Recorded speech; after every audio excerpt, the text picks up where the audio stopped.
विधायक जी, आपको प्रदेश मंत्री का बड़ा दायित्व मिला है, पहली बार पहुंचे जनपद, क्या करें? देखिए, सबसे पहले तो मैं अपने सभी ज्येष्ठ कार्यकर्ताओं का,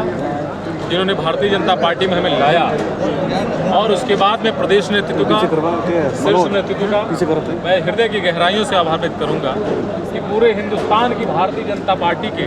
प्रदेश टोली में पहली बार किसी राजभर के बेटे को ले आकर के रखा गया और प्रदेश मंत्री की जिम्मेदारी दी गई है। मैं बहुत बहुत धन्यवाद दूंगा।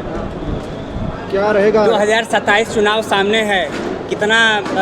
निभाएंगे आप जो है बीजेपी को लेकर के कि 2027 में फिर बीजेपी आए? देखिए, 2017 का जब उत्तर प्रदेश में चुनाव था, उस समय माननीय मोदी जी की सरकार केंद्र में चल रही थी और उन्होंने एक नारा दिया था, सबका साथ सबका विकास। और जब 2019 के चुनाव में हम लोग गए तो उन्होंने एक नारा में और बढ़ाया कि सबका साथ सबका विकास और सबका प्रयास। तो मैं आप लोगों को बताना चाहता हूँ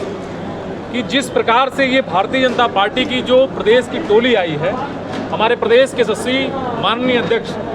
श्रीमान पंकज चौधरी जी ने अपनी टोली में जिस प्रकार से उपाध्यक्षों का चयन, जिस प्रकार से हमारे महामंत्रियों का चयन और हम जैसे मंत्रियों का चयन किया है, उसमें मैं आपको बताना चाहता हूं कि उसमें सभी समाज के निचले पंक्ति से लेकर के ऊंचले ऊपर तक के लोगों को जोड़ने का काम किया है। और मैं आपसे पूरे विश्वास से कह सकता हूं कि जहां सामूहिकता होती है वहीं किसी न किसी उद्देश्य की पूर्ति होती है। तो मैं गारंटी के साथ कह सकता हूं, पूरे गर्व से कह सकता हूं कि जिस उद्देश्य से भारतीय जनता पार्टी ने ये जो कमेटी का जो सार्वजनिक रूप से घोषणा किया है कि 2027 के चुनाव में